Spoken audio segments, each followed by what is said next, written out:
come. I believe there's some traffic jam at the Mount Road. Otherwise, we had more than 140 registrations. I'm quite sure people will be joining us soon. I'll take 1 or 2 minutes. That's why I'm starting 2 minutes before time. Just tell you what's happening in MMA next few days so that you don't miss them.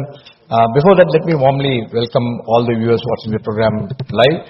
As usual, if you have any questions, the numbers on your screen, please share all your questions and we'll collect them and place it before distinguished speakers and the panel who will agree to respond to all your questions. Only request is please address your questions what is relevant to the theme and so that it will be easy for us to think. Anyway, we'll scan and then only send, but I only request you to do that. Now, what's happening? Number of events we already done in the month of June, July, August, September. Till September, we already planned all our events.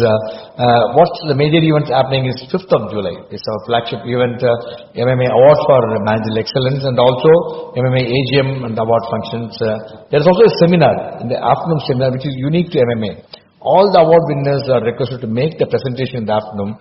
What made them win this award, Convert Award? Because the award winners are all outstanding industries. Under the manufacturing category, the winner is the TVS Motors. You know, TVS Motors is more than 20,000 crore turnover company. So they are going to come and share what made them win, how good they are at. Then we also have CIFI in the services sector. We have SME sector, the education, Sairam College in the MSME sector. Again, outstanding company which has won the award. So please come. The seminar is starting at 3 o'clock. 3 o'clock to 5:15. Then followed by high tea. Then 6 o'clock we have the award function. In the award function we have again, it's really a wonderful award function. We really love to attend the award function of MMA. It's very unique in the sense we have two outstanding speakers. Narendran, who is MD of Tata Steel, is the chief guest. He's going to be talking the address. But Josh Falga is again come to agree to deliver the keynote address. Then we also launching the MMA special issue of the business mandate. And MMA also publishing the book. We have started doing that actually. Now the first publication of MMA book will be launched on 5th of July, where it will be a very unique thing which we are doing, and you must come and see the publication what we have done. It will be happening regularly. What we have done, we have got thousands of lectures done, videos done. So we compiled each one of them subject-wise, and we are going to publish it regularly so that it will be very useful to the people. And one unique thing about our publication is that it will also, at the end of the chapter, we'll have a link for the video. You can watch it, the video, in case you don't want to watch it, you want to read it, you can just plug your earplug, and it's also got audio edge. So that all these three are there. I don't think I've not seen at least a book published on these lines with thousands of. Though all these are available, not many are using it, we thought it will be very, very useful to you. Then followed by dinner, please join us, meet them. It's a very important event for us because we showcase what we have done over the years, how much successfully brought programs and so many initiatives done and over 700 events. Please do come and it will be a pleasure to have you with us on 5th of July.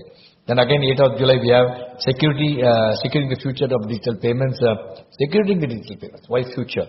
It will be present, past, or future, or it should be secured with a digital payment. Again, we got an outstanding panel, including the RBI regional director and some of the experts in the field are coming to come, including we are getting a policeman to come and speak.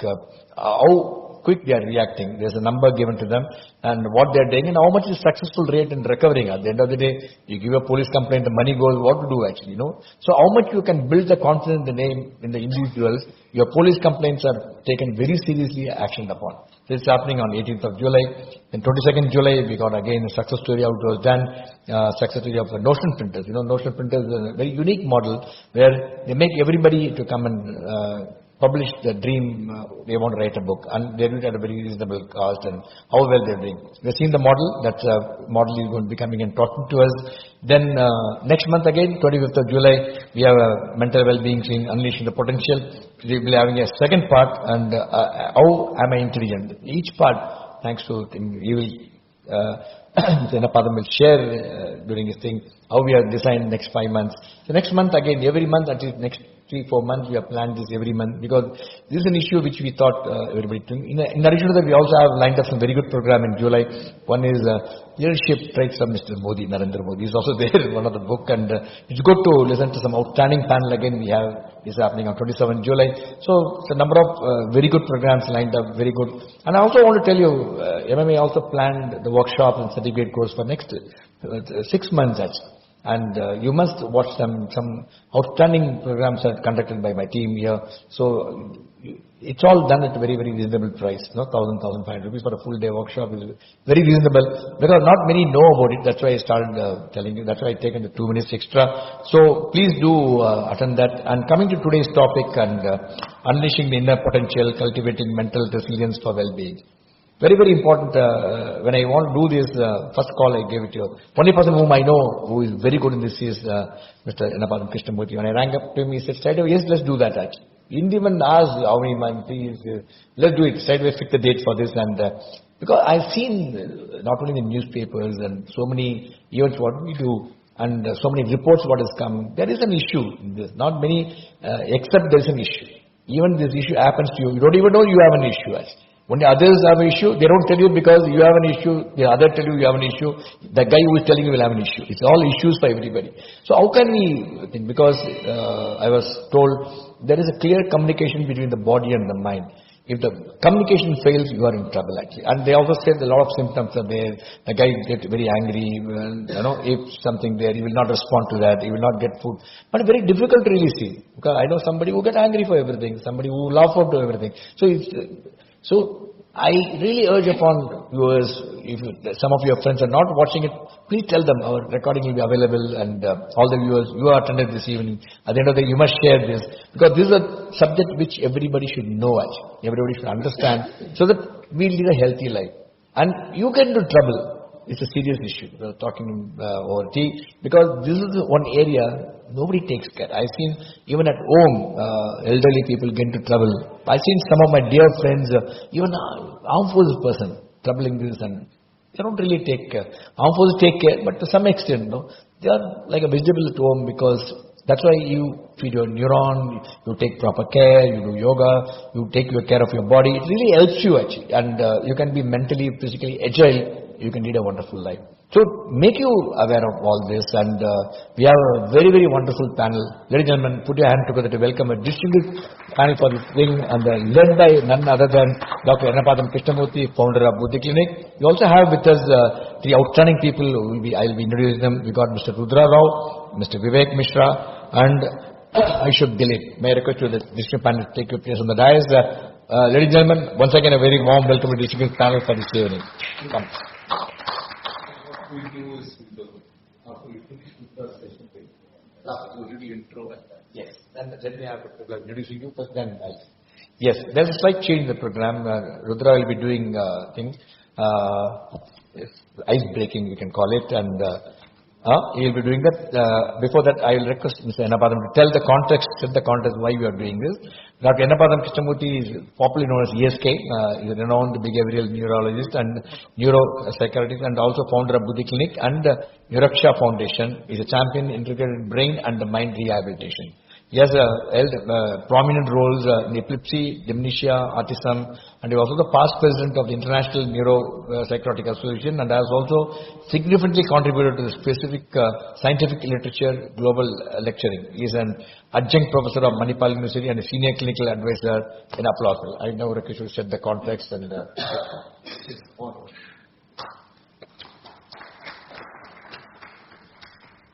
Thank you, Captain Vijay Kumar, Group Captain Vijay Kumar, for the very nice introduction, and thank you for inviting us to do this series with MMA.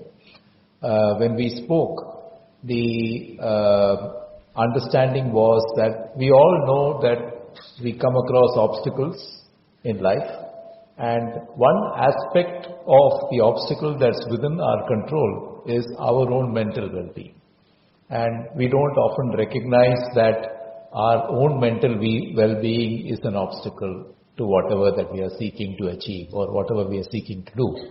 And we thought we need to help people understand how to unleash one's potential by understanding the roots of one's own mental well-being. And over a few lectures, what we are hoping to do, a few sessions, what we are hoping to do is start with childhood and go right on to preparing for elder life. Because that's what happens to all of us. We start as children. Today we're going to talk about what underlies mental well-being in terms of child development.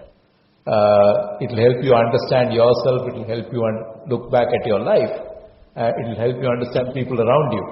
And then we progress through various aspects that challenge mental well-being, right through until retirement, growing older, because there are challenges there too, which all of us need to recognize and all of us need to work towards.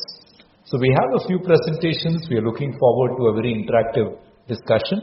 But before we start, we thought we should get all of you into the right mind space for mental well-being. And to do this, we have Rudra, who is experienced yoga and mindfulness practitioner, and he's going to take us through a small exercise and understanding before we start the rest of the program. Rudra.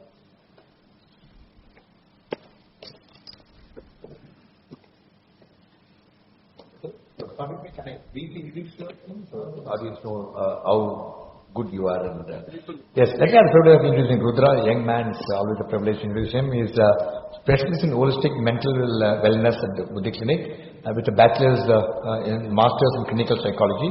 He also holds the RCI recognized postgraduate professional diploma in clinical psychology and a trained yoga teacher from Yoga Vedanta Forest Academy and a registered member of the Indian Yoga Association, and he integrates the Indian yoga system with modern medicine to promote mental health. Over to you, Rudra.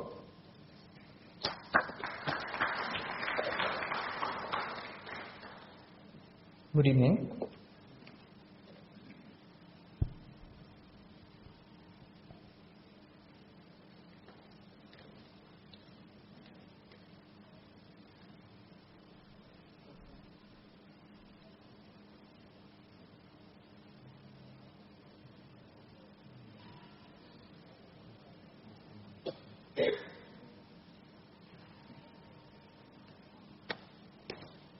So I'm going to introduce you all to mindfulness.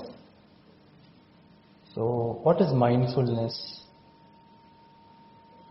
The mind full of clutter, or your mind is full with currently being in the present moment? When we speak of the 8 limbs of yoga, we have the 6th limb called dharana, which is mindfulness. Now, mindfulness teaches us to bend, just like what Robert Jordan said. If the oak fought the wind, it would break, but the willow bent and it survived. So if we don't bend, we break. Speaking of mental resilience, we must learn to bend lest we break. Being in the present moment also involves complete awareness of our thoughts and feelings. Practicing intense concentration, being one-pointed, teaches us to be mindful. I would like you all to close your eyes for a moment, to sit comfortably. You can use the back support, yes. Make your palms face the ceiling, preferably.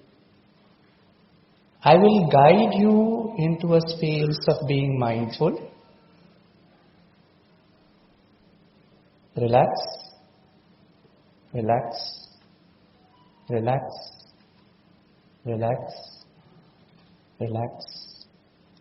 I want you all to inhale deeply. Exhaling slowly. Inhale, expand your abdomen, expand your chest, expand till the base of your throat. Exhale completely.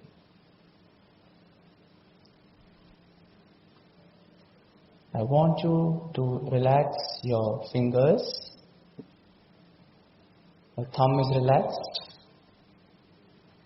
Your second finger is relaxed. Your third finger is relaxed. Your wrists are relaxed. Your hands from elbow below are relaxing.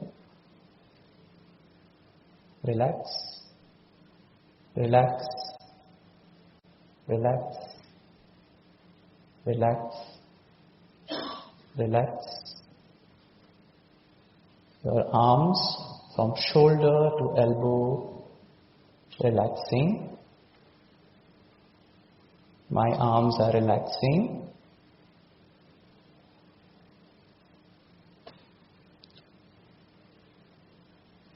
My toes are relaxed. My feet from knee below are relaxed. Relax. Relax. Relax. Relax. Relax. Relax. I want you to imagine walking barefoot in a garden. You can feel the grass beneath your feet. You can smell the ocean. You can see a stairway walking down the steps. You can now feel the sand beneath your feet.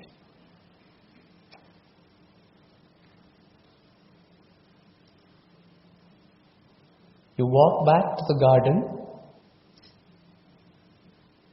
You feel the grass beneath your feet.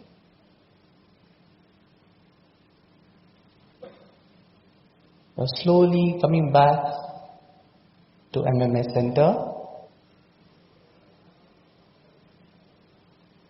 You are slowly going to open your eyes. Look at your palms beneath.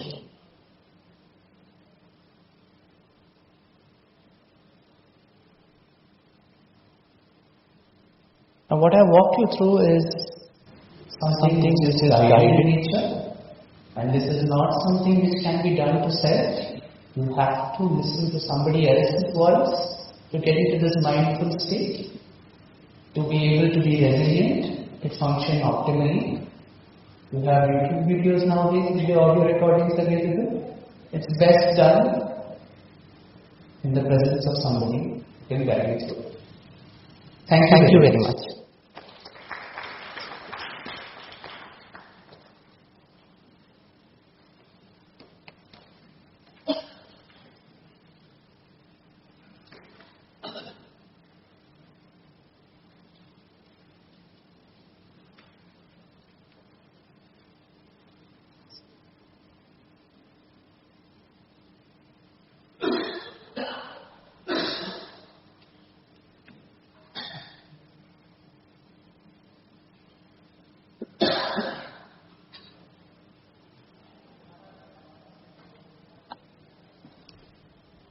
I hope that exercise kind of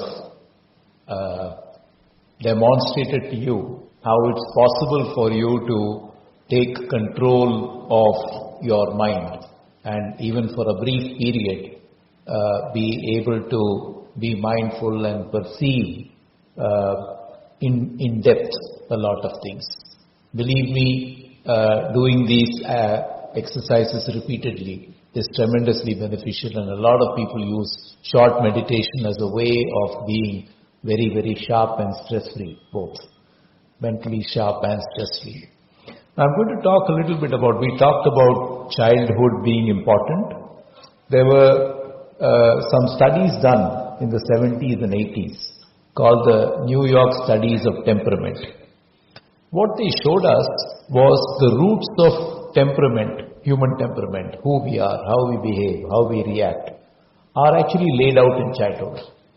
So, one part of everything that we are is biological. It's the way our brains are wired. We talk about brain, we talk about mind. Just to tell you the difference in a very simple way, there is nothing inside you called the mind. You can have the most fancy scan in the world. You are not going to find the mind. What you have is the physical structure called the brain, which is millions of neurons, nerve cells, talking to each other through chemical systems. And that really is, the working brain is your mind. So the brain is like this computer, the hardware. The mind is like the operating system that exists in your computer. It only occupies cloud space. It doesn't occupy any real space. So with that difference in mind, one part of who you are is laid down in childhood, and it's biological. And then of course you go through life experience, and as you go through life experiences, you have positive and negative experiences. Positive experiences have the ability to make us stronger people. Negative experience can also make us stronger, but if we don't deal with them well, they leave us with scars. And the balance of the positive and negative is what you are at any point in time, and that is your psyche, your operating mind. And then of course there is the social circumstances around us. Many of us, when we went through COVID, when life was uncertain, the social circumstances around us were not very good. They were very stress-provoking. When you go through difficulties at work, difficulties with your family, again, the social circumstances are not very good. They are stress-provoking. And how you react to all this through your life is actually determined in childhood to some extent. And therefore, we're going to talk a little bit today about the roots, how childhood is the basis for your long-term mental well-being and resilience. For some of us in this room, we may think it's too late to change any of that. But on the other hand, it's not too late to make things better for other members of your family and people you love and people who work with you. So I think the opportunity is much wider than just ourselves. But also to be able to set those experiences right in our minds so that they don't continue to trouble us is extremely important. So just a few basics is what I'm going to do, and talk a little bit about how people can be neurodiverse, what that means, talk a little bit about how we are all intelligent in some ways, and then I'm going to leave it to Vivek and Aishi to take us through other things. So the first thing, we all learn. We spend our life learning. But what is learning? It's the acquisition of new knowledge or the modification of existing knowledge, but it's also behaviors, skills, values and preferences that we either acquire or modify as we go through life. It occurs as a part of education, formal education. It occurs as a part of our personal development, schooling or training. It can be goal-directed, or it can be aided by motivation. There are many things. All of you have motivated yourself to be here today. Whatever you learn here today is because of your self-motivation. Whatever you take away is because you made the time to do this.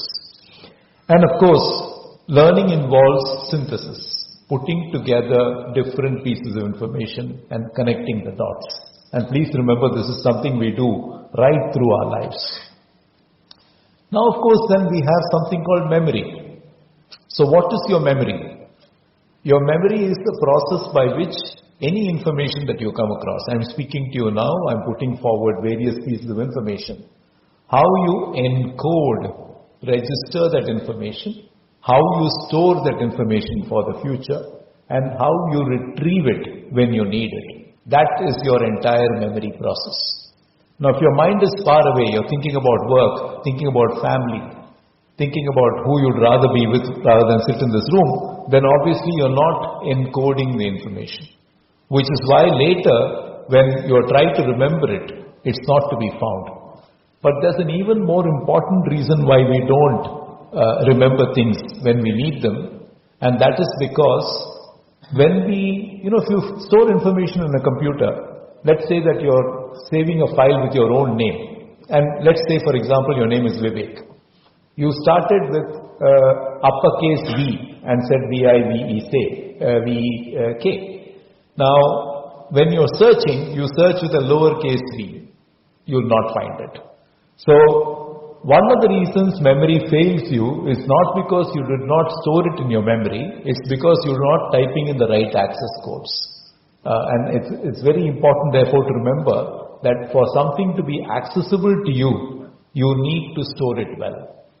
And one of the reasons we all remember things that have emotional salience to us is because those memories are the best stored. So rather than tell you a fact, if I told you a story, and that story touched you, then that becomes a much better memory than the fact on its own. So this is one of the reasons why emotional salience is very important. So memory involves encoding, storage and retrieval, this entire process. And please remember, this is just a cartoon to tell you there is a lot when it comes to memory. It's not just one thing. There are many, many types of memory. I'll give you an example. Many of you sat in your cars or two-wheelers and drove here. When you're doing it, you're not thinking every moment about every action that you're doing. When you started learning to drive, you would have thought about every action. Now you drive automatically. Sometimes you even forget how you got from point A to point B. You're just driving your vehicle. And that's because you're using a certain kind of memory that does not require you to constantly pay focus. That's also a kind of memory. There is also learning involved in this. Okay? And what is behavior? Because this is very important. It's part of our lives. It is our response to any input or stimulus that comes from the outside. Please remember, behavior from us always has a stimulus. Something provoked it. Okay? So sometimes, for example, people who get angry and angry with beyond measure, families, come and say, oh my God, he gets so angry. And if I ask, so what happened? Why did this person get so angry? They are not able to tell me if there was a particular incident or a stimulus that made the person so angry. But if you think about it, there always is a stimulus, and that stimulus can be something as mild as the attitude of the person opposite them, which makes them very angry. Okay? They may have a traumatic experience in the past of dealing with somebody who did not respect them or did not deal with them properly. And in some way your attitude is reminding them of that person. So they get angry. Okay? So these roots also, and please remember, a lot of our behaviors are sort of, what shall I say, set down in childhood. Now you'll hear more about this. And a lot of it is also called modeling. You're watching people around you. You end up believing that that's the right way to be. One very simple example to this is, let's say that you have your child with you, and let's say that you're supposed to be somewhere in 10 minutes, and the person calls you. Your appropriate response if you're sitting at home with your child is to say, I'm so sorry, I'm not yet left. But what do you say? No, sir, I'm on the way. Right? Now the child thinks it's all right to lie. Right? Because you're demonstrating that to the child. You're modeling. Right? And when you model, that those lessons get carried on for a very, very long time. Because if it's okay for you to do it, why is it not okay for me to do it? It's okay for me to do it. I'm learning from you by watching you. This is something that we have to understand. Okay? And then of course, we have to also think about, we as humans are social beings. Being social beings, existing within a society, there is no universal behavior that is acceptable everywhere. So what is acceptable in one group or community or society may not be acceptable in another. Okay?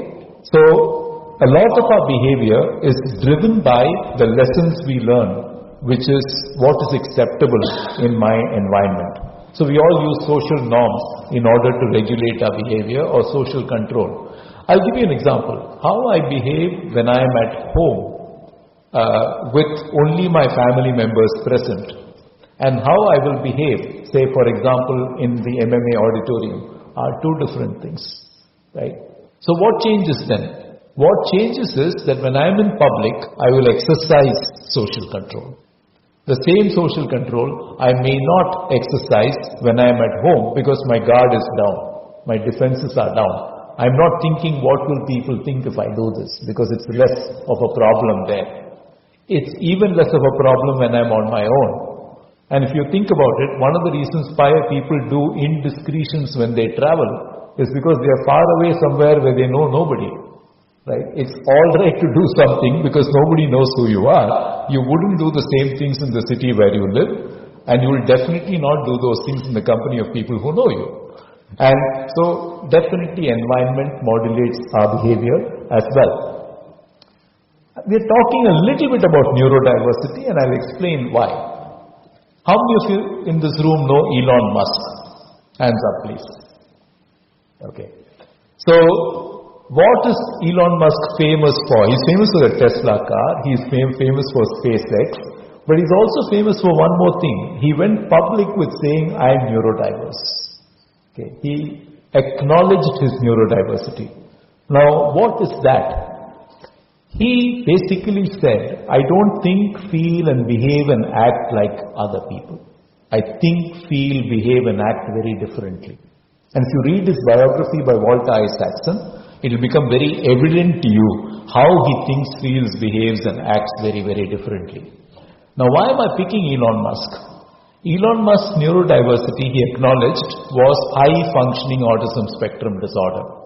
Autism spectrum disorder is where you have problems with language, communication and socialization right from childhood. So Elon Musk's behaviors were laid down in childhood. Now, one of the things that you lack when you have that kind of a brain development is that you lack empathy. You don't feel for other people, which is one of the reasons why he can be brutal. If you read his biography, he's a CEO who can fire someone who's worked with him for 15 years, drop of the hat. You were useful, you're no longer useful. I think you should find your place somewhere else. That's exactly what he says to somebody who's been critical part of his development in Tesla, some 10, 15 years later. That is lack of empathy, but that's also a certain neurodiversity trait. Now, why are we discussing this? Some of these traits are inbuilt from childhood in us. These traits make it difficult for us to settle into certain social situations. These traits make it difficult for other people to put up with us also. Right? Now, you all may have come across, for example, somebody who had certain pet peeves, that they will not come to certain places, they will not wear certain clothes, they don't like being in a crowded place, and so on. And you will have to tolerate them for all those pet peeves which they've had forever. You might have come across a person like this. Now that is a form of neurodiversity. But does that mean that they don't have potential? Certainly not. Elon Musk is your living lesson that people who are neurodiverse have enormous inbuilt potential. And bringing that potential out is very, very important. So understanding neurodiversity is also important, not just for yourself, your family. It's also important in your workspaces. People who work with you may be neurodiverse, and if only you're able to put aside the problems that they have, you may actually unlock their potential, because some parts of their brain are supernormal. They're working really, really well. And this is something that we all have to understand, which is another reason why we're talking a little bit about neurodiversity. Okay? So, when you think about a problem, ask, do we have a problem in learning? Do we have a problem in memory? Do we have a problem in behavior? And this is especially relevant if you're dealing with a child or a young person in your house who's struggling a little bit. Where is this problem? Then ask yourself, is this a problem that's developmental? They've had it ever since you've known them? Is this a problem that's acquired? They were perfectly all right until a certain point in time, but they now seem to be experiencing a problem. The two are very different. It's very important to know this. And then of course, as I said, the problem could be with your wiring, the problem could be with your psyche, the problem could be with your circumstances. The solutions are not one and the same. So it's very important that we understand where the problem is in order to understand how we find the solutions. Now, this is something that's extremely important in the workspace, what we call aptitude. It's another concept I want everyone to try and understand. Aptitude is, to put it very simply, what comes very naturally to you. What is your innate potential? Okay. Now those of you in workspaces will understand this. There are people in marketing and sales. There are people in accounting. The temperament you need for marketing and sales is very different from the temperament you need for accounting. If you put accounting temperament guy in marketing and sales, it can be disaster. You put a marketing and sales temperament guy in accounting, it can be disaster. But you will be surprised, a very large number of people find themselves in the wrong department.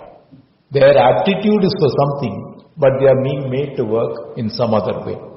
One very global workplace aptitude check that I ask people to do when people talk to me is, are you a front office guy or a back office guy?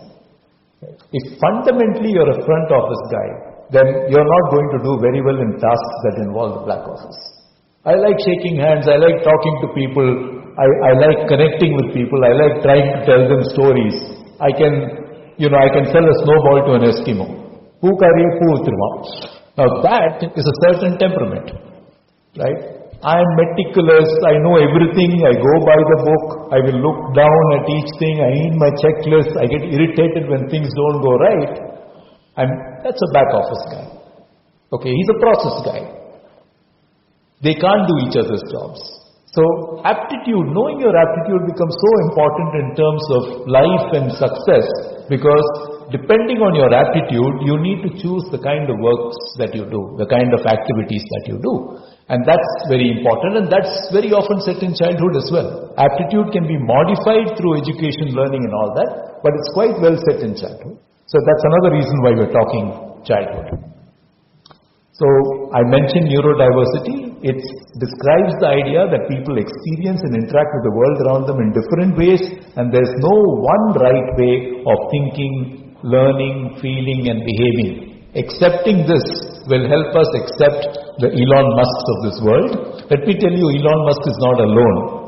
Okay, Steve Jobs was in his own way neurodiverse. Bill Gates is neurodiverse. A lot of people who are tech billionaires and world leaders have actually been neurodiverse. It's that cleverness that they have, combined with the lack of empathy and not getting distracted by other human things.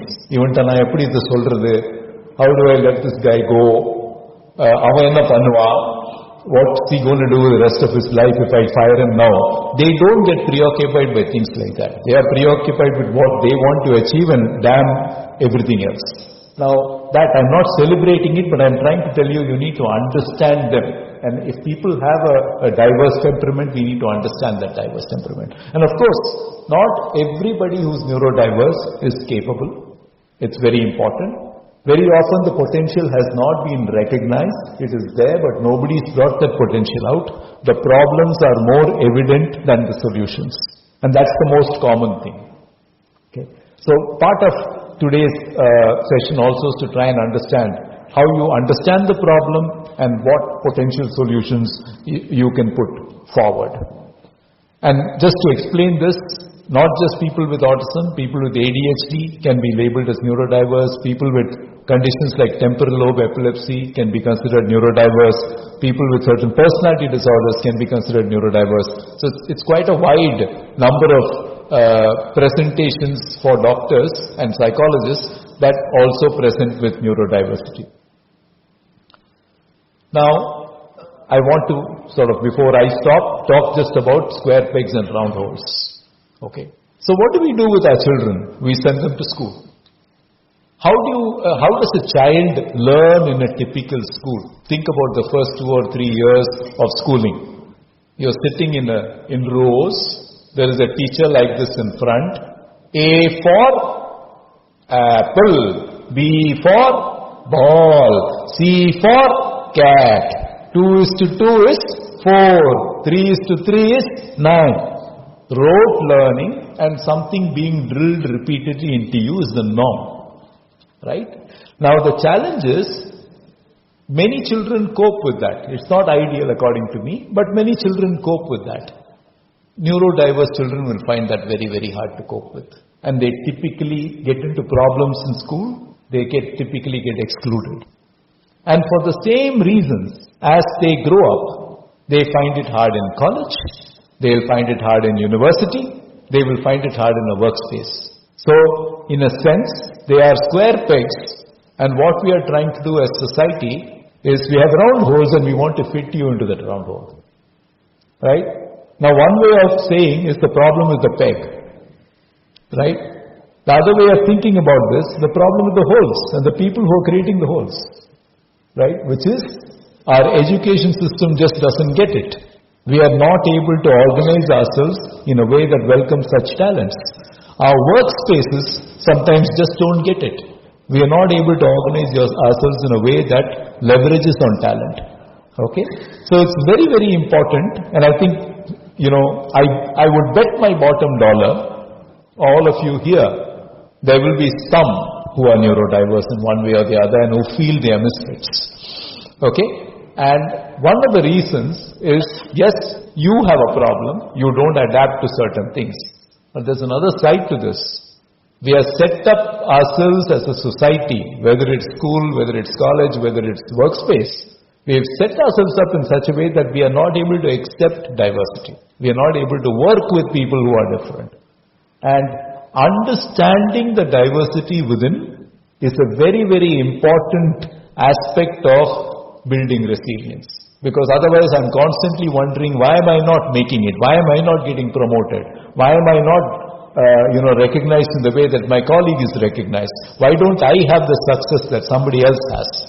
Right? And the answers often lie in our diversity, and diversity can be as simple as there are certain things that I simply cannot do. I give this example to all my patients, and with this I will close. You're seeing me in my own clinic. Why are you not seeing me in a large hospital, corporate hospital? Okay? And the answer is, I won't last 2 days in a large corporate hospital. I like to do my own thing. Right? I cannot be told what to do. It's as simple as that. So I had to create my own workspace. It's as simple as that. Okay? Now if you understand that, you're happy. If you have this mindset, then go try fit repeatedly into a workspace which is primed to work in a certain way. You are going to be unhappy. And part of this, therefore, is all of us recognizing the roots of what causes mental imbalance for us. And I think that's also what we're going to address in today's lecture. I think I'm going to stop here. I will stop here and I will get Vivek and Ayushi to give their talks. Thank you.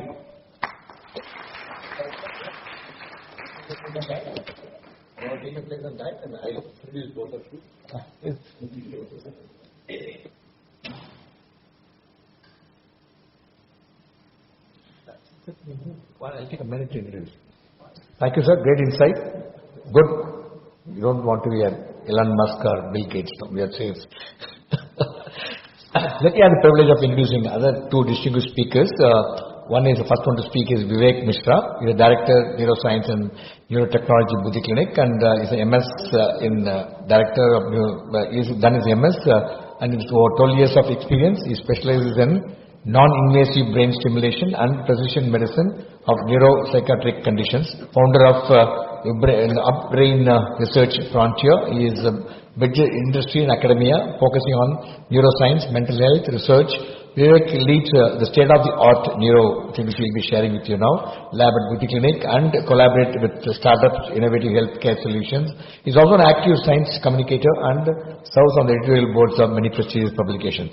Nice to have you with us. We'll be talking to you. Before that, let me also introduce Ayushi Dilip. She'll be talking to you immediately following Vivek. Ayushi is a resident coordinator of clinical psychology at Buddhi Clinic with experience as a senior consultant psychology at Amha and clinical roles at Locus Mental Health and Fortis Healthcare. She specializes in neuropsychiatry and allied sciences.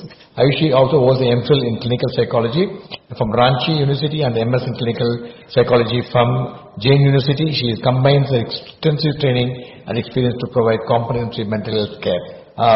Over to you, Vivek.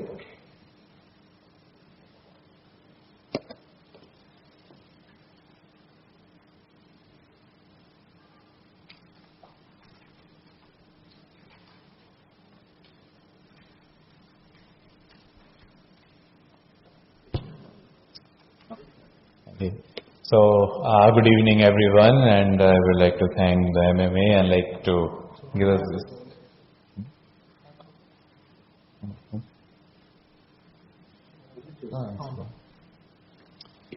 Given us this opportunity. So like before I start my talk, so everyone talks about the mind, the behavior, but we often neglect, even the foremost societies in the science neglected that behind the behavior there is a hardware component, and that's brain.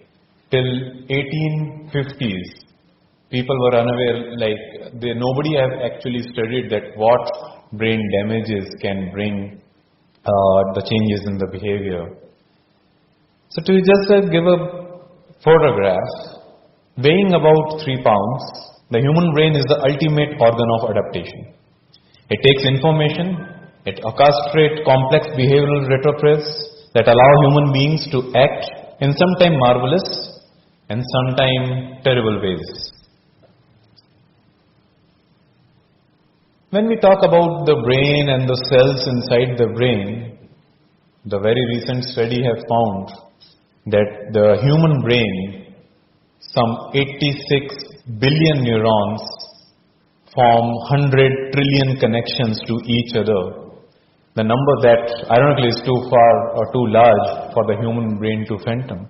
And the photograph what you see is an actual dyed section of the human brain connecting to each other.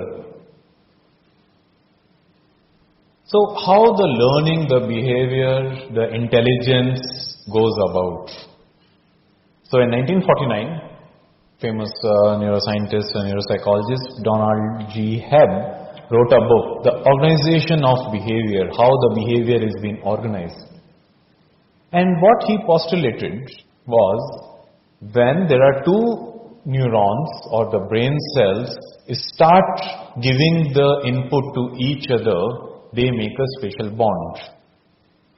After 16 years of this postulates, it is been proven molecular biologically and chemical composition that yes, when the two neurons which communicate each other for a very long time will develop a bond, or what we say a connection. And how everyone summarize is neurons that wire together, fire together, wire together. The learned association through strengthening of connections.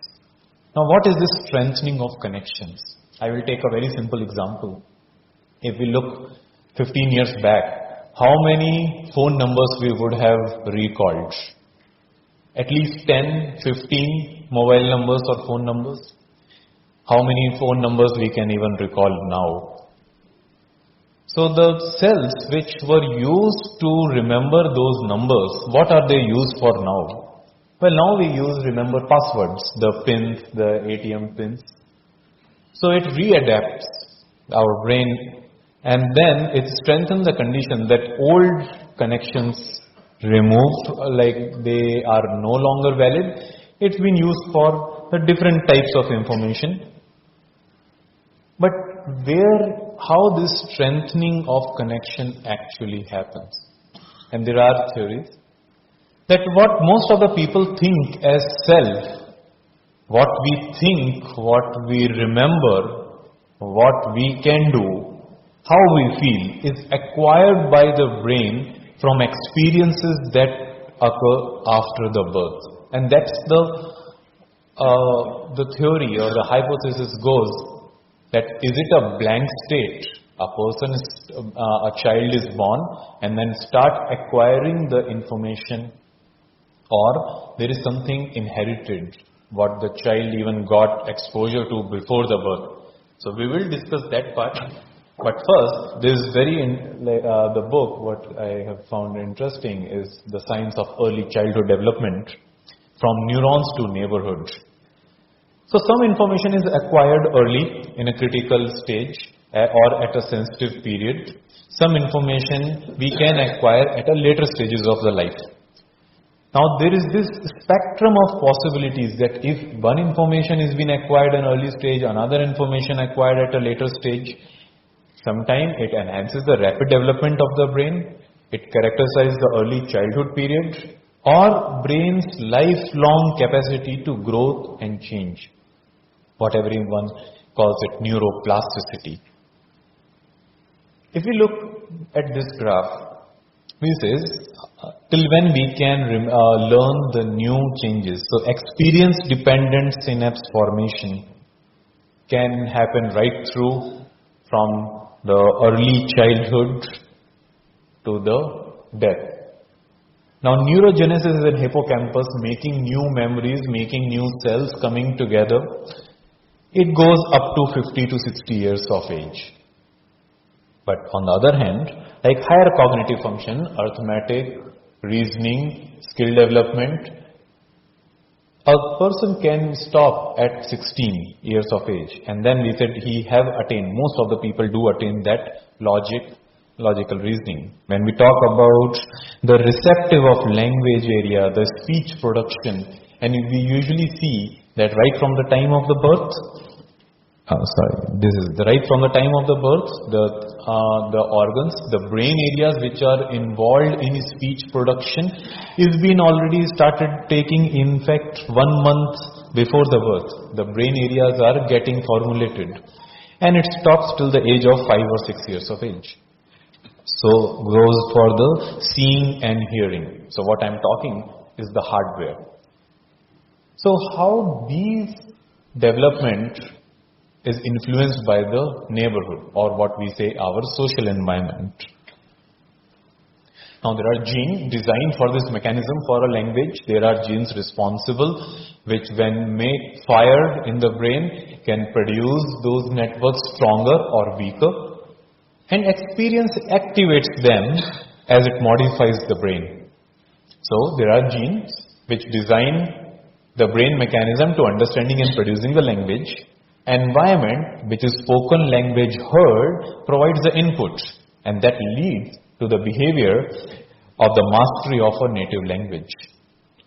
So many people do have a polyglot, they can speak multiple languages, but a large-scale clinical trial has suggested this, that between the age of 3 to 7, if you start, the percentage of correct on the grammar test is close to 100%. And as you grow older, the new language learning gets harder with the age. So, if anyone at 40 want to learn, it's only get to 80% of the mastery. But how is it so? Why the children between 3 and 7 learn so language faster? It's not the ability. The answer lies in the brain. So, if you look at 4.7 years of age, the children, though this is the left side, this is the right side of the brain, they use both sides of the brain to learn a language. At 8.1, you will see the activation is lesser. At 11.4, we will see the activation even lesser. And beyond 19 years of age, you will see that they only use one side of their brain to learn a language. Now, why is it so? So the thing is, when we get experienced, being more, our brain goes more diffusely, but became more distinct module, highly integrated and more specialized. Now, there is a difference between a performance and a specialized. A highly specialized industry can't be performance oriented. A performance orientation can't be highly specialized.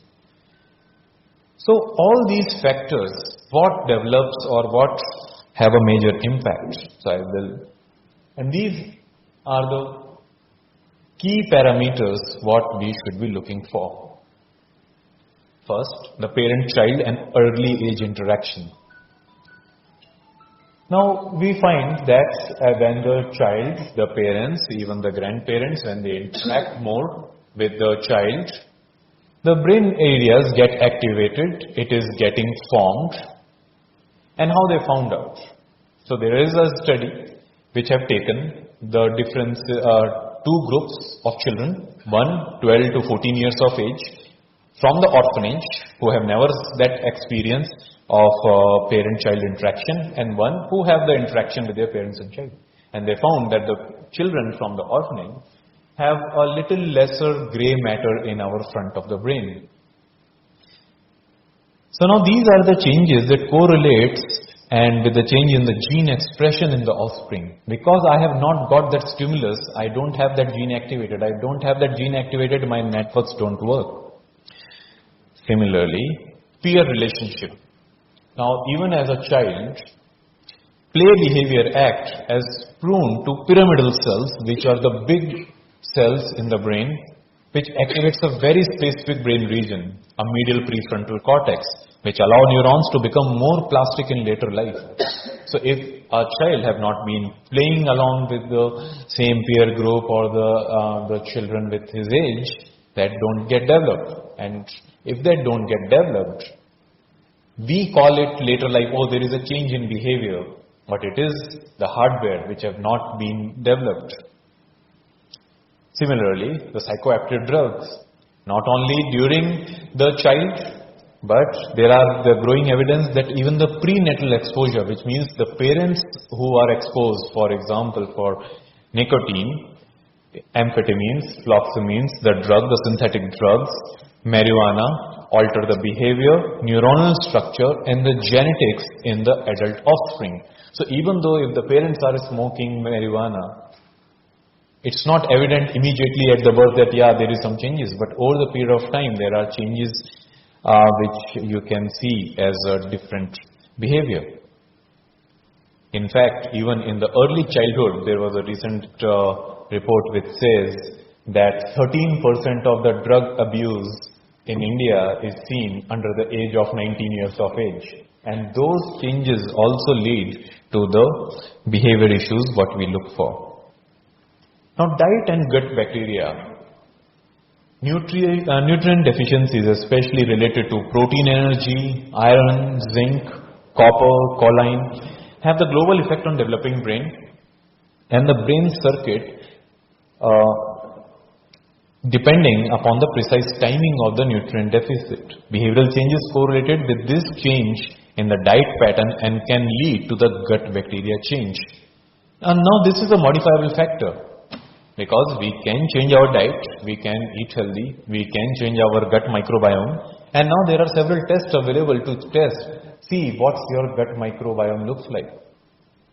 And now if we look and we just correlate the two dots, we say everyone having a gut microbiome which is not optimal, and we find that up to 60% of the children with autism do have an abnormal gut microbiome. So is there a connection? What connection we can look for? Going for, so now we know that there are so many factors which can affect our development, which can affect even development before we were born. What can be done next? Because that's the thing, we talk about problems. So what is the solution? The solution is there are potential cognitive training. Now what kind of training? The training effect by developing the brain is given by a complex interaction between learning, brain development, genetic differences and prior experiences. Depending upon the type of training or the level of maturation of the individual, training may speed up the development, improve the individual actualized genetic potential or both. So what we see, if we don't put here, if we just look here, if there are baseline data, current level of maturation of the brain, we don't train the brain. The potential growth is only here. We start training, it can be visual stimuli, there can be the different networks training, and we see these arrows will guide us our trajectory, and the same individual, if given the right training in different brain networks, can achieve the optimally exercised potential. And this is the gap what we are looking for. But when we say this training brain networks, and what does these networks are? Can we see it? Because many other people says like, what is this? There is no development, MRI shows it's all fine. The structure is good. So why then, what does this training do? And today we have the actual brain scans called connectome. And this is the actual brain connectome scan with the key to visualize the brain networks. Now on the one hand, there are great chances that the neural efficiency during the development, which could make this period well suited for training. So people say, oh, we start early. I see children going to a coding camps when they are like 5 and 6. There are lots of coaching centers there. Some excel over there, some don't excel over there. And that's where the neurodiversity comes into picture. That why some people excel over there. It may be one of this network is more well built, and these are the actual fibers what you can see in a brain scan today. But on the other hand, there might be limitations on effect of training in the childhood. That is, the maximum achievable potential is limited by the structure itself. It's not matured enough. So what training to give at what age is the key. And the key is we have to look at the brain scan, the imaging, and then look for what a child can achieve. And these networks are specialized. There are visual networks, auditory networks, sensory, language, attention network. There is silence network, which all process what is important. And then everyone talks about default mode networks. If you don't push your brain to do anything, what does your brain do? For example, like if just think, if we want to hold our breath, and suddenly, we will release our breath because we can't hold it. Why? Who forces us? If it is a free will, I want to hold my breath, I can. But then in the default mode network, it's been taught the hardware behavior that it is dangerous to life. And then there is increase in the acidic risk. We feel burning sensation and we immediately relaxes our hand and we breathe in. So now we know that there are factors which can influence. There are brain scans which we know can able to tell us that what's wrong, what's not, and what's working right. But is there any other way? Now I know, as we say that we can't control the things which have happened in the prenatal condition or when we were child. Can we prime our brain? And that's what the terminology I would like to introduce is neuropriming. Can brain stimulation for enhanced learning, can it be used? And there we use something called the non-invasive brain stimulation. A neuropriming, it involves mild electrical stimulus. And if you see, the electrical stimulus is just it just looks like a hairband where there are two electrodes being placed. It stimulates the prefrontal cortex. While stimulating this prefrontal cortex, we employ the use of neuroplasticity, which is the brain ability to reorganize. Can we pay more attention? Can we do the hand-eye coordination better? And one of the examples what caught my attention in the last Olympics, that when a trained rifle shooting event participant, or we say the trained shooter, uses the techniques like TDCS, in a trained person, the effect size is 4.6% better. Now we say 4.6% better is what? It's nothing, I am just making firing pattern better. But if we look, the first place finish, the team which gets gold, and the team who finished 8th, the difference is just 3.6%.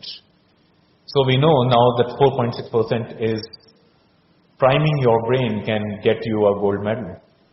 And there are studies which shows that priming your brain can make you learn faster. It can be a musical instrument like piano or a cello. It can be improve your eye-hand coordinations in the tasks which require that. The second way to stimulate the brain is what we use is the QEEG guided neurofeedback. Now there are people who uses the neurofeedback in their day-to-day life to enhance their brain. Now what is that enhancement means? Neurofeedback is a form of a biofeedback which uses the real-time display of brain activity and teaches the individual to self-regulate the brain action. For example, this kid, when we put the electrodes on the brain and we are recording and a person have to just do a task as simple as watching a sunrise, sunset, watch a movie. You can play a game, but when you are playing a game, it's not with your hands, it's with your brain. So you are controlling a game with your thought. And if you perfected that thought, you can use the same brain, the areas in doing the real world tasks.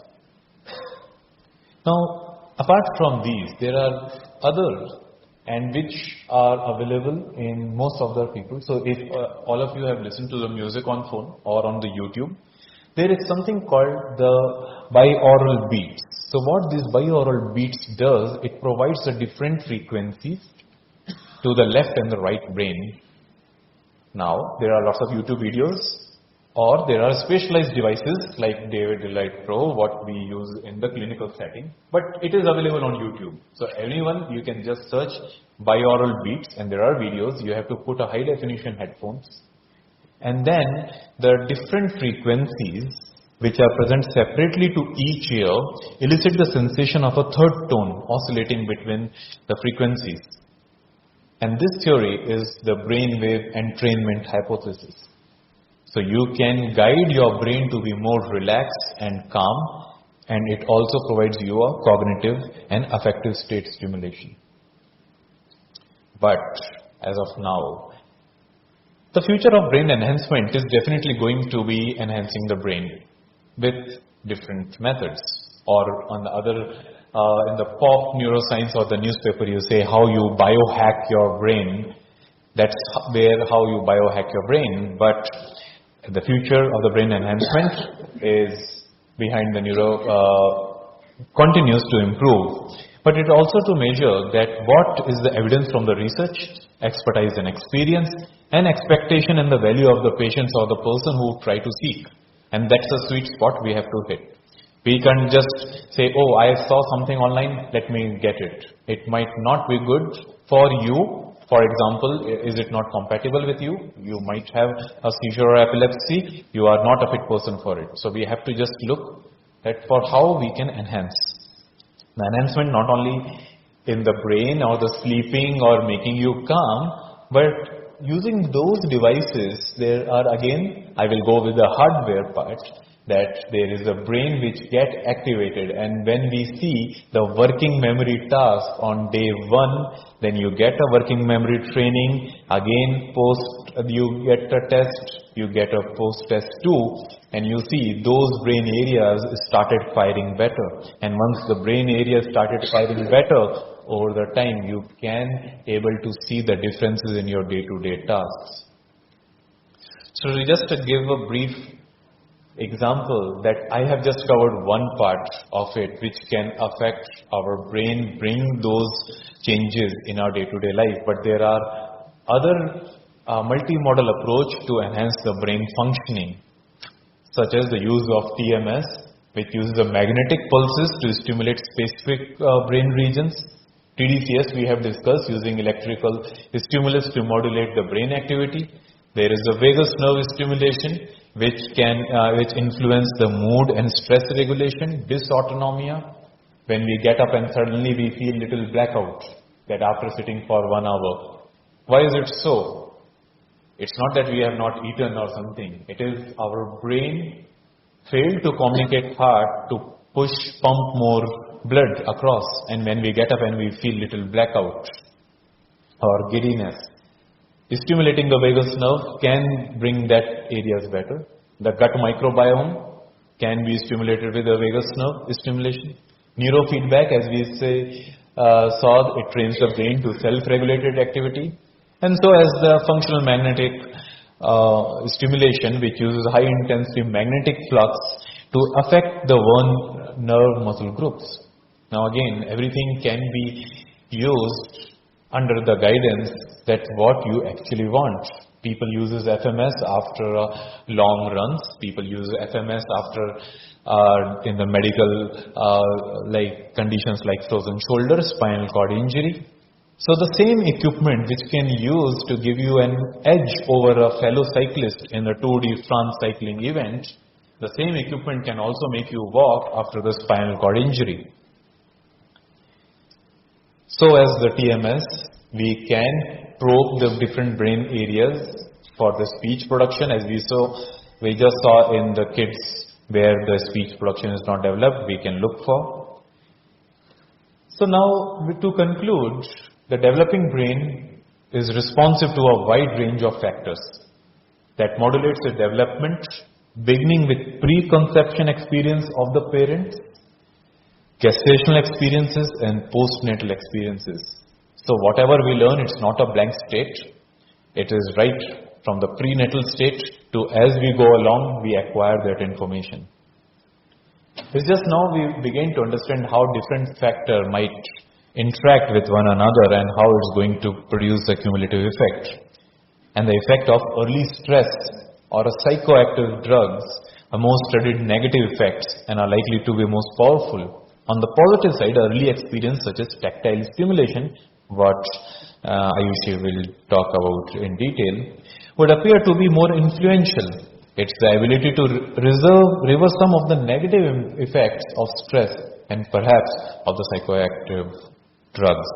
So with that, I will stop my talk on the hardware and we listen to more of a software side from Ayushi.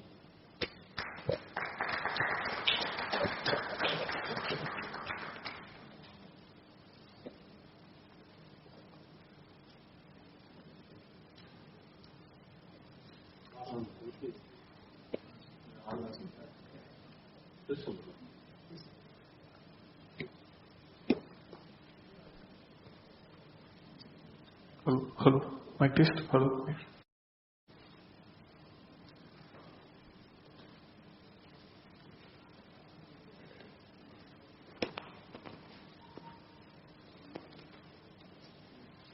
Good evening all. I hope I'm audible. Sir and Dr. ESK have already given you well enough brief of the brain. I'm just going to talk about childhood behaviors and their implications. And to start off with, I'm really grateful to be here and I feel very privileged and I would like to thank Dr. ESK for giving me this opportunity. But let's understand childhood behaviors and their implications. So every child of a growing age will have some issues or the other. It's completely normal. But think of a scenario where a child is in a grocery store and is throwing a tantrum, rolling on the floor, crying, helplessly. And the caregiver feels helpless. The child does not know how to, regulate his or her emotions. It's definitely a problem. Or think of a child who is unable to sit in a class, not able to attend to classes, not able to focus on what's being taught, running around, trying to just, calm themselves down. Again, a problem. Being able to first notice these problems and also kind of being able to get them to a space where they can be helped effectively and address them with clinical help will take them a long way.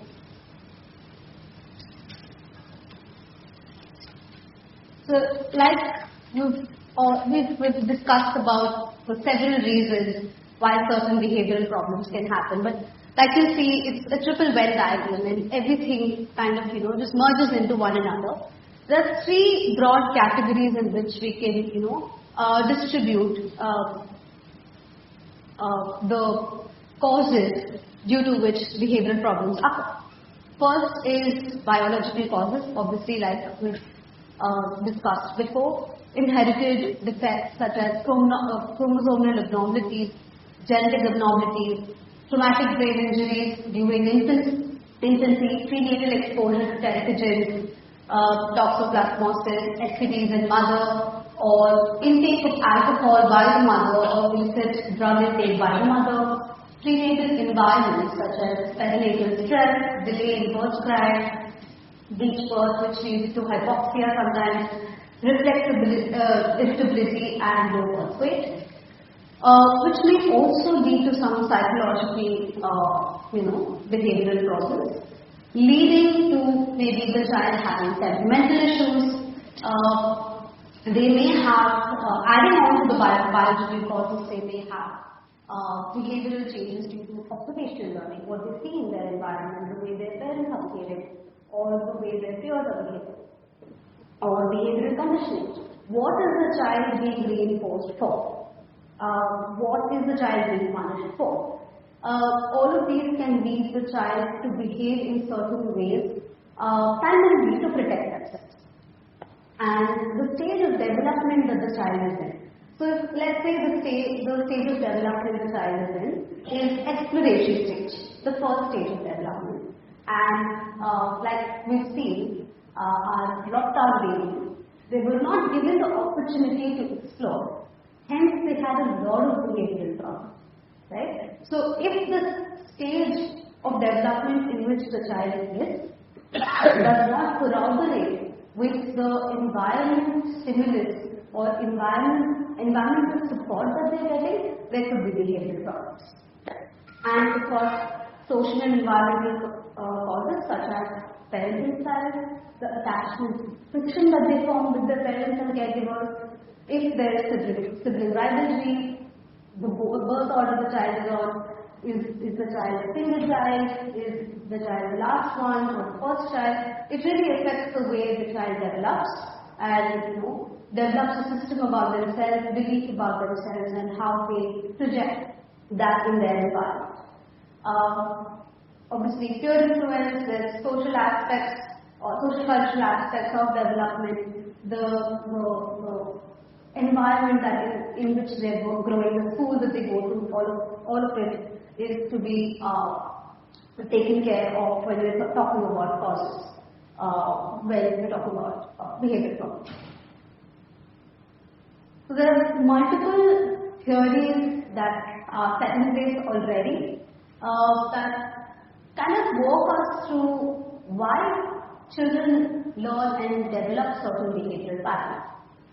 So let's say, B.F. Skinner said that operational learning is everything. So you condition a child based on what you reinforce them or based on how much you punish them, and they will learn exactly what you reinforce them and punish them for. So reinforcement can be anything that increases the probability of a behavior, right? So if you tell the child, you know what, if you finish the homework, I will give you a toffee. It's a reinforcement for the child. They will expect the toffee next time and would be more likely to do the homework. And there is something called negative reinforcement as well. So imagine the child is feeling a lot of discomfort, they're having a rash, and you put a rash cream. It's more likely that they come back to you asking you for the rash cream to prevent the discomfort or get rid of the discomfort, right? So you add something positive and remove something uncomfortable, increases the probability of behavior, and you do that in a consistent, scheduled manner, which will lead to a certain behavioral pattern to be formed. Same punishment. So Albert Bandura says that social learning theory or learning by observation is how to learn. Like Sir very rightly said, Dr. E.S.K., that if you lie on a call, the child will immediately think that it's all right for me to lie as well. There are no consequences. What you portray to the child is what the child is going to imbibe and obviously project in their environment in the future, which may also cause behavioral issues. Jean Piaget said that there are multiple stages of cognitive development that a child goes through. They go through a sensory motor stage, then they move to a pre-sensory state, then they go to a concrete operational state, and then they go to a formal operational state. Now, every stage that they are in, there are different things that they learn, there are different things that they explore, and there are different abilities that they kind of grasp and display. If the environment forces them to be in a different stage than they are cognitively, it's going to cause issues. They are going to have behavioral issues.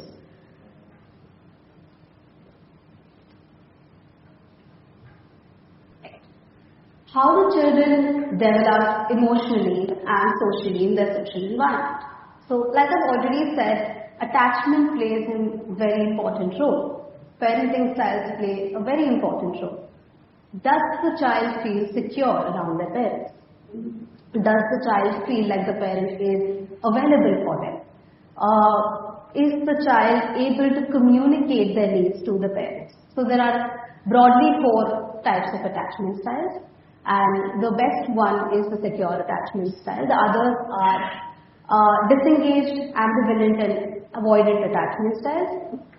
And in all of these three, there is something in part where in their growing or developing stages, the parents kind of didn't meet the child's needs. In some way or the other, obviously it's unintentional.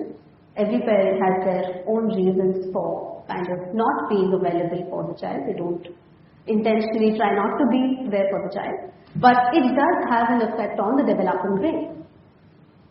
So attachment styles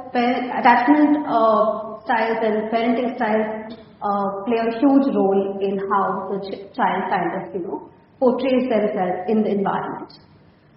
Psychosocial development, according to Erickson, is that every stage of your life you will have to go through some conflict. And if you deal with that conflict well, your development is pretty smooth, pretty easy. So for example, the first stage is trust versus mistrust. If you have issues in the first stage of development, say the child is not able to build a secure, trusting, relationship with their primary caregivers, they're not able to grow out of that, which again causes a lot of issues in, behavior, especially when we talk about children who have been separated from their parents. They have a huge, problem trusting their environment, and they don't move past the first stage. Moral development also happens when there is engagement with the environment and the child learns to solve their own problems and make decisions based on what's appropriate, not based on if they will be punished or if it will be approved by the parents or not. So they again move through 6 stages, and they go from stage number 1, which is just being obedient and making decisions based on what their parents would expect them to having certain abstract ways of thinking, having universal laws in their mind and making decisions based on what may be universally more beneficial.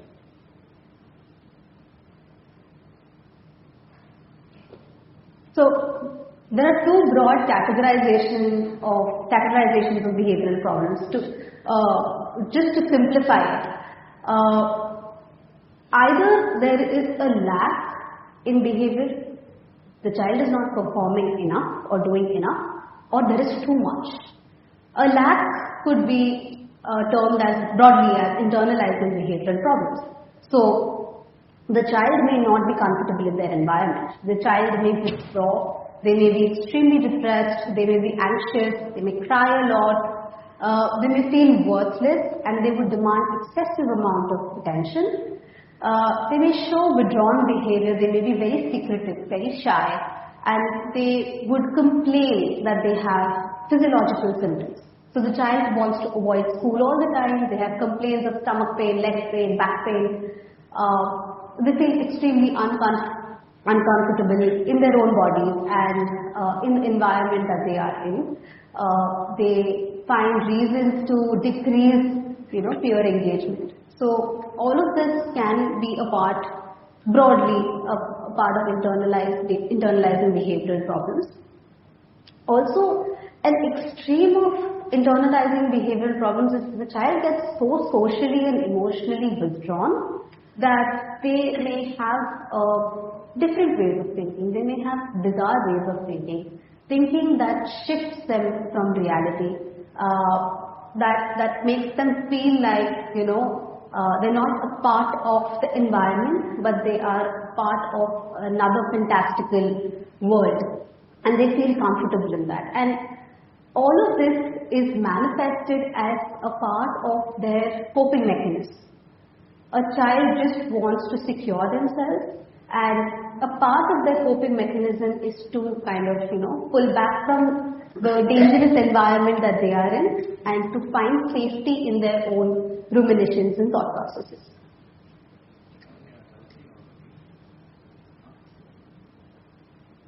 Another end of the spectrum is externalizing behavioral problems, where the distress of the child may actually come out as, outwardly, abusive, aggressive, violent behavior. The child may be extremely hyperactive. They may not be able to sit in a place. They may break things. They may kind of be very. They may be disruptive. They won't let people be on their own. Intentionally would try to dismiss adults' requests, be very rude, argumentative, all just to meet what their primary needs are. The bottom line is that all of these problems are stemming from a space of wanting their needs to be met. Every child displays certain behavioral problems because they are not able to either cope with their environment or they're extremely confused about what they need to do in the current situation that they are in.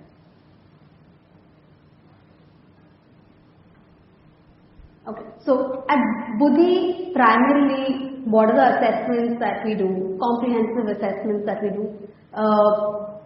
when a child comes, when a parent comes in with certain behavioral problems. So the first agenda is to try to understand which stage of development the child is in. So we would like to first understand how is the child able to perform in a social context and how is the child able to adapt in relation to their chronological age. So we kind of find a social age for the child. So once we do that, we have maybe it's average, maybe it's below average, maybe it's above average.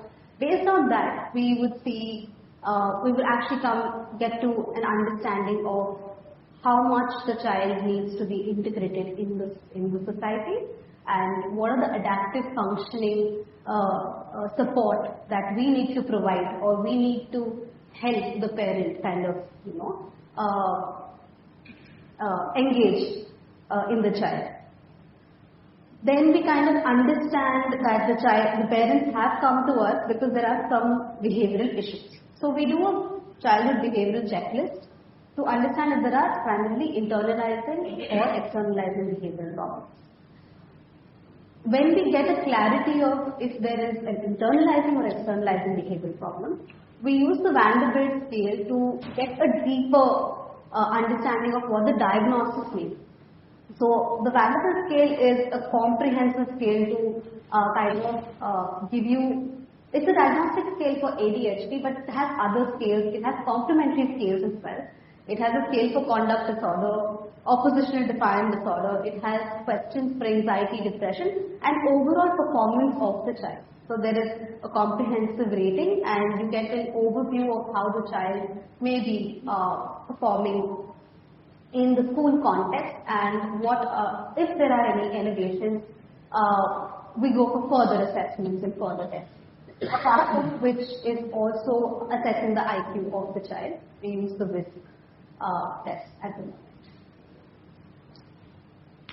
Okay, so what are the implications of childhood behavioral problems not being addressed in adulthood?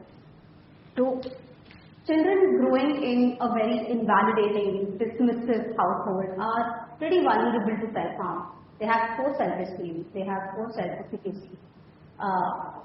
Their unaddressed anxiety can lead to chronic dysfunctionality in day-to-day functioning. They may not be able to hold up a job, they may not be able to perform at their optimal level. They may grow into adults with various somatic complaints who can have can affect their well-being and can affect their interpersonal relationships as well.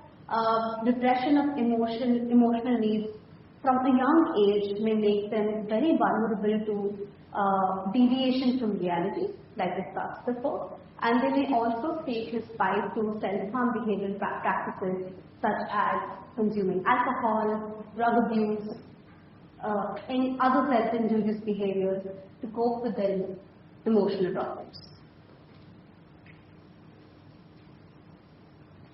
In terms of externalizing behavioral problems, when a child with externalizing behavioral problems, existing externalizing behavioral problems, grows into an adult, there may be a development if we understood that there is a conduct problem, and if we let it go, unnoticed, the child may develop ASPD traits in adulthood, and they can actually be very harmful to themselves and to their environment. They may develop attentional problems and may lead to poor work adherence performance in adulthood. Unaddressed hyperactivity can actually lead to impulsive decision making in adulthood, making a person extremely vulnerable to real-life problems. And habituation of aggressive coping methods can cause issues in, again, interpersonal and social functioning.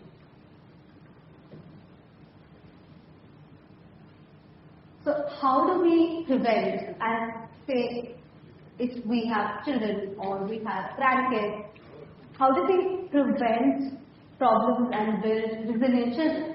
So first of all, let's notice that there is a problem. Let's identify that there is something, let's identify that certain behavior can cause a problem. Mindful parenting is extremely essential. The need for parents to work through their own traumas and their own distressing childhood conditions, if any, is pertinent to raising a healthy and a resilient child. Seeking prenatal counseling and equipping self with parental skills is extremely important to understand the nuances of parenting and keep a check and working through postpartum stress, any postpartum depression, if both the parents may have, and kind of seeking help in the right time from a professional. Also understanding the biopsychosocial vulnerabilities the child may have. Understanding your child, the predisposition to certain medical and psychiatric conditions that they may have. What are their current health conditions? Awareness of child's basic needs being met or not. Some children may need more warmth, some children may need more space. Understanding what the child's current needs are is really important to be able to give them the nurturance that they require. Also understanding the basic temperament of the child. What is the instinctual way of this child to act in a certain environment or in a certain situation? And environmental demands on the child. How many people are there in the family? How many people are giving this child how many people are giving this child instructions? All of this really matters. Third way is to encourage curiosity, letting the child be, letting the child explore their environment freely, allowing social exploration, letting them meet a lot of people, letting them be in a mixed social environment, allowing the child to solve his or her own problems by providing unconditional support.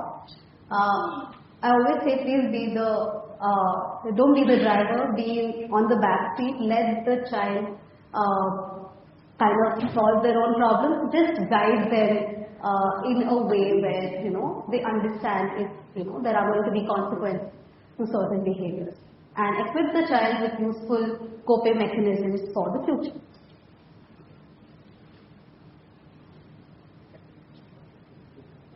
Yeah. I'll buy that. It was online. Right, okay. Can you allow me 2 minutes? Just allow me 2 minutes. Okay. I'll just finish it up by filling you in about how to deal with behavioral problems. Step 1, notice there is a behavioral problem. Step 2, understand that every individual may have different needs and you may have to provide them in a different way. Step 3, seek help from professionals to understand the root cause of the problem. Reinforce the child with positive or negative reinforcements to increase desired behavior, and do introduce micro punishments whenever required to decrease undesirable behavior. Change the narrative, let's limit advising and have an open dialogue about the behavior so that it's self-driven, the behavioral change. Engage them in peer support groups and model desired behavior, have realistic expectations in terms of the progress they have. Thank you so much, and I'm sorry to keep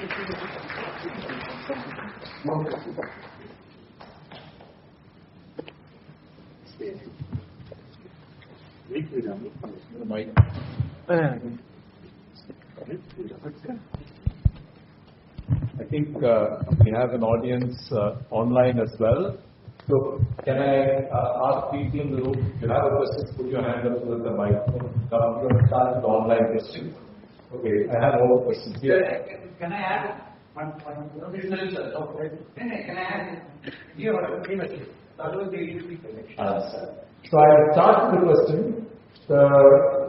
What are some early warning signs that a child may be struggling with mental health issues is the question, and I think Aishi's already just outlined all the externalizing and internalizing behaviors that one ought to be concerned about. This is a question that I'd like to ask Vivek. How does exposure to technology and social media impact the development of resilience in children? So when we talk about there are the positive and the negative sides of both using the technology at the early stage.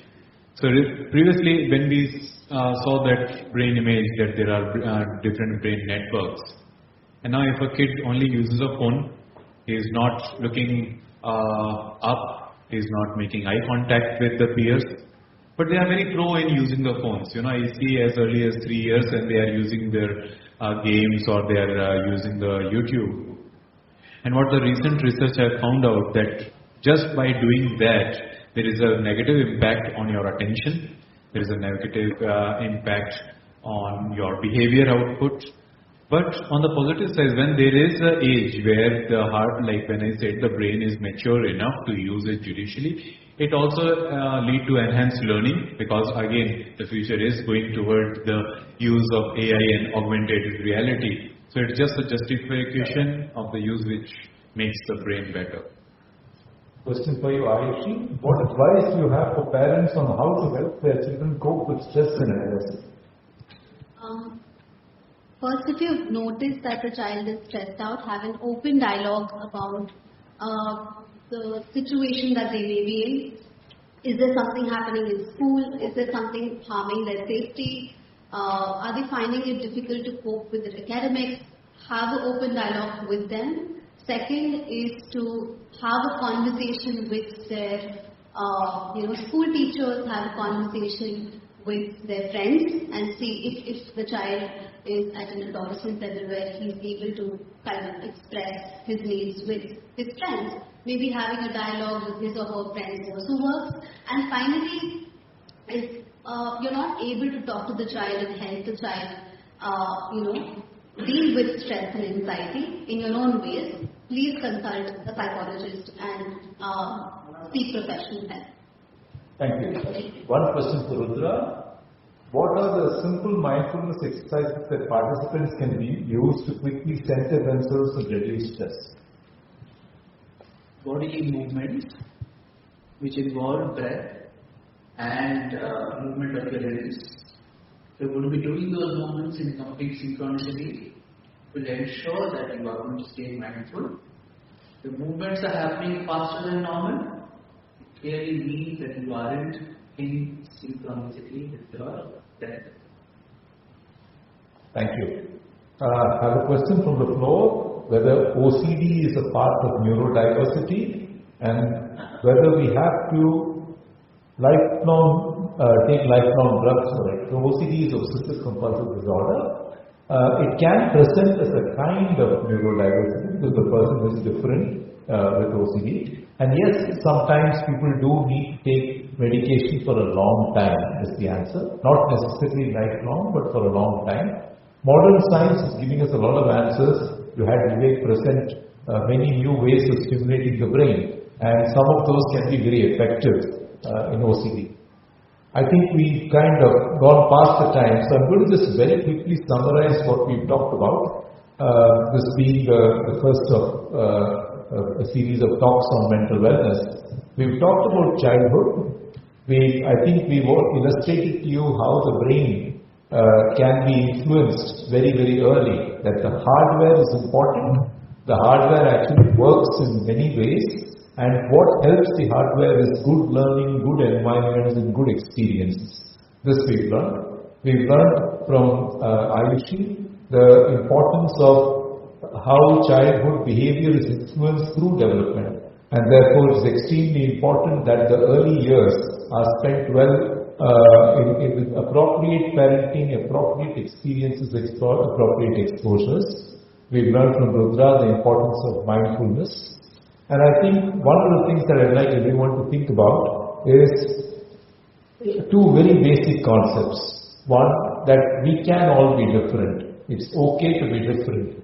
It's important to find your potential despite being different. I think that's one. And help people who are different find their potential. The other is, the question is not, as Howard Gardner, the Harvard psychologist says, the question is not whether you're intelligent. The question is how you're intelligent. And most of what we struggle with is because we are trying to do something for which we don't have the right kind of intelligence. And if we just shift our efforts towards something for which we actually have the right kind of intelligence, and intelligence can be musical, natural, which is like farming or geography, intelligence can be to do with logic, mathematics, language. Each person has certain very specific attributes. Finding those attributes is what really helps people find their potential, and shaping those attributes is what helps people change their potential. And please be aware, it's never too late. Many of us in this room are middle-aged, but we live in an era where most people have 3 careers. So if your first and second hasn't really worked out the way you want it to, there is always scope for a third, or a fourth, or a fifth. And it's therefore finding your potential, and we hope that this series will help you discover your potential as you go along. We once again thank you to Group Captain Vijay Kumar for this unique opportunity. Thank you to MMA, and thank you for all of you both here and online for being such a patient audience. Thank you. Thank you, gentlemen. Big round of applause. Thank you, Raj, viewers, watching me, viewers of watching. I had a bunch of questions. Due to paucity of time, sorry, we couldn't attend all your questions. Next time we do a better time plan so that I got another bunch of questions out. Come and given all your questions. Thanks so much, Kesra and Aisha. And MMA does a lot of CSR. So a lot of children do a lot of CSR work. We want to present you what our children have done the CSR, so that you will take a big memory of interest of what the children do. Children do a fantastic work for us. All of them are created by children. We want to take. Please step forward. Mr. You have a picture of Dr. Abhishek as a memento on behalf of MMA. All of you, can you also step forward, all of you, please? So anyone who has to ask a question, you can also email us. It's care@buddhiclinic.com. We'll try and make sure every question gets answered. CARE, care@buddhiclinic.com, and we'll try and answer every question. Thank you. Come, Mr. Come here.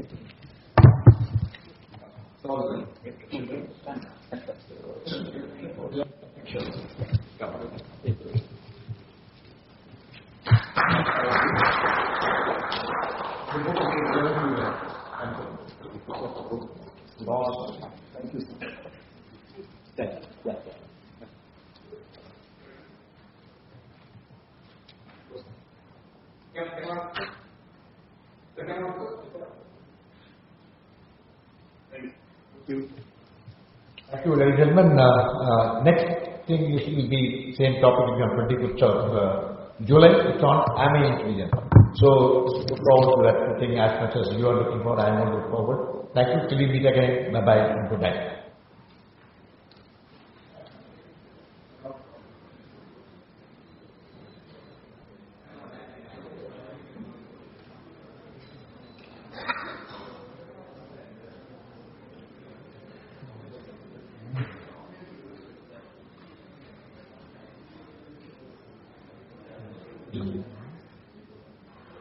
Oh, you.